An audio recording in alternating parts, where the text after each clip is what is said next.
Update 2 for Planet Coaster 2 is on its way and it's going to be released actually tomorrow. So in this video I'm going to go through all the changes, some wonderful footage, first scene footage, and I'm going to explain what exactly is happening. Good things first, there are going to be more changes than we would have expected, and also there are some chunky improvements to even existing features in other games. More about that as we talk about them. And then there's a general kind of conclusion at the end of the video while I'm gonna go through the changelog, or at least through a little part of it because I don't have the full one yet, but it's already very good nonetheless. So let's dive into the video right now, which is going to be video billboards, custom music, custom audio, and custom video. Only for PC though, I must say that this is completely custom, meaning you can have your own files, while on console, unfortunately, you have to deal or actually live with what the game offers, which is quite a lot. You're gonna have a lot of different variants from the in-game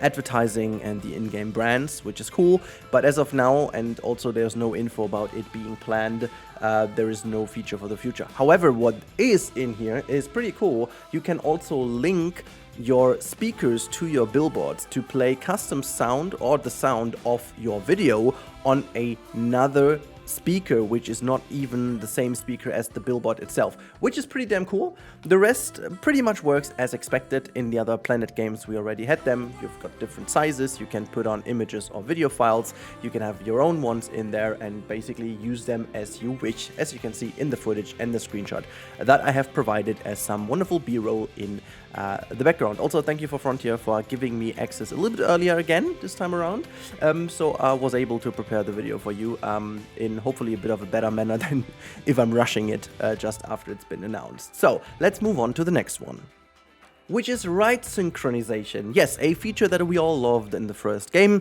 and here it is back in action. You can link your two coasters together, or you can even link slides and coasters together, which is pretty cool.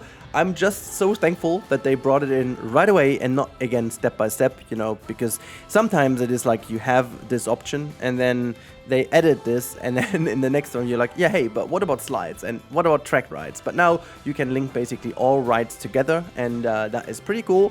Very easily done by linking them on screen, as you see in the footage, and well, there's not really more to say about that.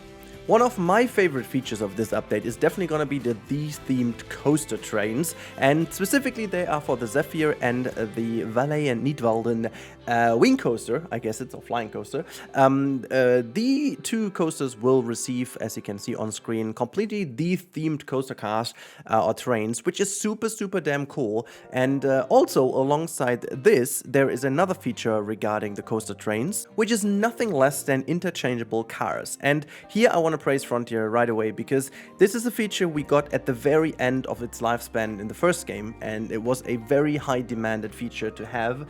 It's very good to see that they bring this back early on.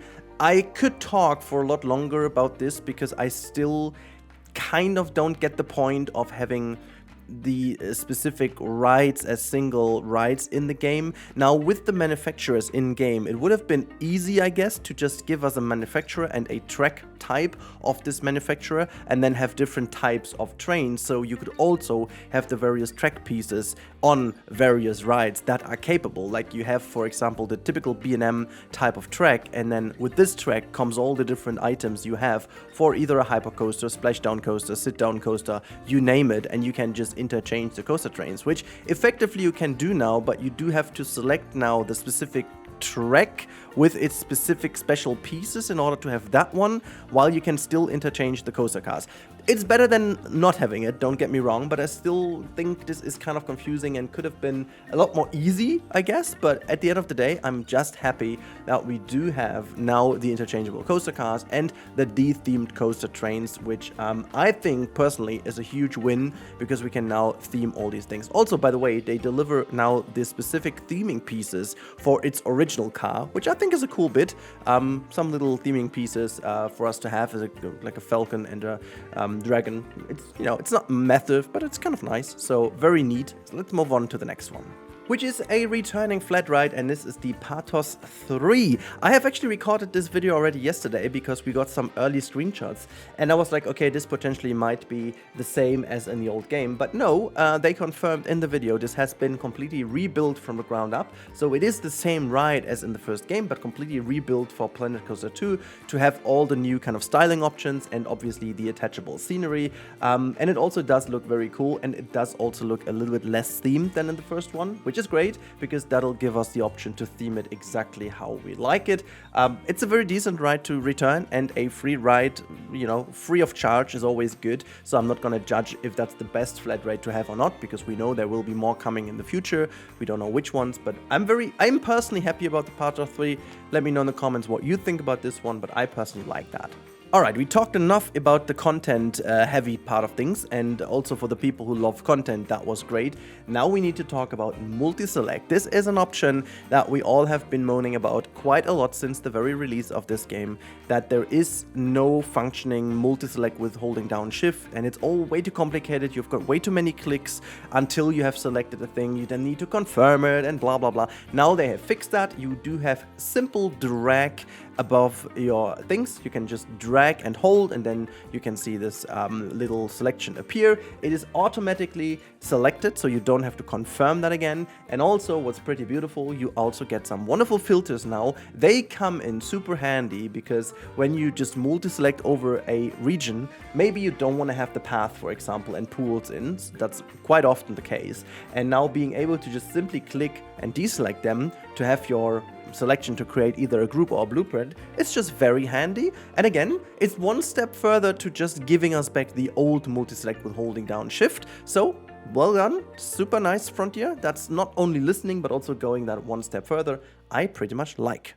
Another thing they touched upon is improved guest behavior, and they specifically talked in their video that you potentially have already seen or not, or the footage is from. They speak about the fact that they have improved specifically the guest flow and the pathfinding to make them have more options more often, so that they don't have congestion, but they say individually they choose different paths to reach their targets automatically, so that they do avoid better obstacles. And that's a very interesting thing to see. I will have some footage of my Hanseatic Dreamland to compare that, so I'm going to record this now, and when the update drops I'm going to record the same again to see how much it improves, because that's something I really want to see in action.